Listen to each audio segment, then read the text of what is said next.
রয়েছে আপনার সঙ্গে আমার বাংলার শুরুতেই আবার হকারদের খবর। এবার খবর উত্তরবঙ্গের শিলিগুড়ি। হকারের সঙ্গে তোলাবাজি যেন ওতপ্রোতভাবে জড়িয়ে পড়ছে।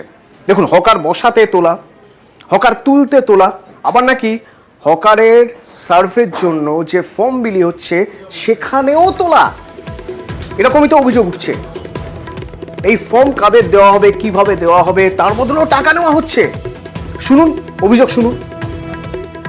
আপনার কাছে যারা ফর্ম নিয়ে আসছে আপনি কত টাকা দিয়েছেন? 200 টাকা। কেন দিয়েছেন? বললো তো আমরা ফর্ম ফিল আপ করলাম, ফটো টটো উঠালাম, তার জন্য 200 টাকা চাইলো ওরা। কয়জন এসেছিল? 3 জন। 200 টাকা করে নিয়েছে আপনার কাছে? वो बोला कि फॉर्म बना देंगे आपका, 300 रुपया दीजिए, लगता है खर्चा लगता है। बोला कि अब जो फूड पे दुकान लगाते हैं ना, वो जाके उसका कागज बन जाएगा, वो कोई हटाएगा नहीं, वो आपका कागज दिया? कागज दिया? हमारा कागज लेके गया, अभी कहाँ दिया है। আমার সঙ্গে আমার প্রতিনিধি পার্থপ্রতিম রয়েছেন সরাসরি শিলিগুড়ি থেকে। পার্থপ্রতিমের সঙ্গে একবার কথা বলি। পার্থপ্রতিম, কোনো বিক্ষিপ্ত একজন দুজনের সঙ্গে এ ধরনের ঘটনা ঘটছে, নাকি বেশ কয়েকজনের সঙ্গে এরকম ঘটনা ঘটেছে যে তাদের থেকে টাকা চাওয়া হয়েছে ফর্ম দেওয়ার নামে? দেখো, তোমাকে প্রথমে জানিয়ে রাখি যে শিলিগুড়িতে যেহেতু মুখ্যমন্ত্রীর নির্দেশে হকার উচ্ছেদের একটা অভিযান পুরসভা চালিয়েছে, সেই সময় মেয়র জানিয়েছিলেন যে গোটা শহরে কতজন হকার রয়েছেন, তারা কোথাকার বাসিন্দা, তার একটা সার্ভে করবে। সেই মতোই কিন্তু পুরসভা ফর্ম তুলে দেয় বিভিন্ন ওয়ার্ডের কাউন্সিলরদের হাতে। এই অভিযোগটা এসে শিলিগুড়ি পুরসভার 11 নম্বর ওয়ার্ডে, যে ওয়ার্ডের কাউন্সিলর রয়েছেন বিজেপির, এবং সেখানে যে 11 নম্বর ওয়ার্ডের যে বিধান রোডে যে হকাররা বসেছিল তাদের কাছে ফর্ম নিয়ে যাওয়া হয়, এবং তা ফর্ম ফিল আপ করার জন্য কারো থেকে 200, কারো থেকে 300 টাকা নেওয়ার অভিযোগ উঠছে। কারা তুলেছে এই বিষয়টি কিন্তু এখনো সামনে আসেনি। তবে সেই ওয়ার্ডের যে সলিড ওয়েস্ট ম্যানেজমেন্টের যে আধিকারিক রয়েছেন, যে কর্তা রয়েছেন, তিনি জানিয়েছেন হ্যাঁ এরকম একটা অভিযোগ করছে, তিনি বিষয়টি কাউন্সিলের কাছে জানাবেন। কিন্তু আদৌ কি এই টাকা নেওয়া যায়? কোনো মতে এই টাকা নেওয়া যায় না। এই ফর্ম একেবারে বিনামূল্যে হকারদের কাছে যাচ্ছে এবং তারা ফর্ম ফিল আপ করবে, সেটাই আবার কিন্তু কম্পিউটারাইজ হয়ে পুরসভার তথ্যে চলে আসবে।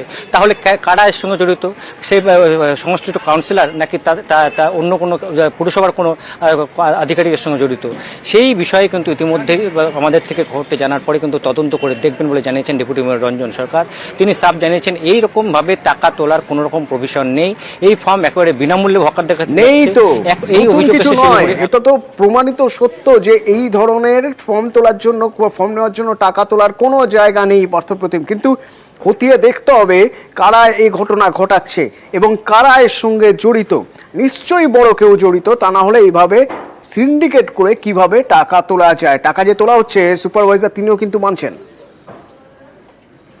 কর্পোরেশন থেকে বলেছে একটা স্ট্রিট ভেন্ডারদের একটা সার্ভে করতে, এবং অনলাইনে একটা আপলোড হচ্ছে এবং একটা ফর্ম দেওয়া হচ্ছে। তার জন্য আধার কার্ড, ভোটার কার্ড এবং প্যান কার্ড এবং একটা ফটো কপি নিয়ে জেরক্স নিয়ে কর্পোরেশনে জমা দেয়। এর বিনিময়ে কোনো টাকা নেওয়া না না, আমরা আপনারা 200-300 টাকা করে নিয়েছেন বিভিন্ন ব্যবসায়ীদের? আমরা নিইনি, আপনারা জিজ্ঞেস করতে পারেন। ফর্মটা তো মানে আপনাদের বাইরে তো না, আমরা ফর্মটা কোনোভাবে হয়তো ওয়ার্ড মাস্টার যে আছে, ওয়ার্ড মাস্টারের থ্রুতে বেরিয়েছে।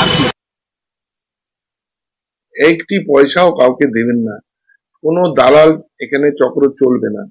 সরাসরি কাউন্সিলর অথবা আমাদের যারা লোক যাচ্ছেন সুপারভাইজার, তাদের সঙ্গে তারা জিও ট্যাগ করে ফর্ম ফিল আপ করিয়ে সঙ্গে সঙ্গে নিয়ে আসবে। কোনো ফর্ম সেখানে রেখে দেওয়ার বিষয় নেই।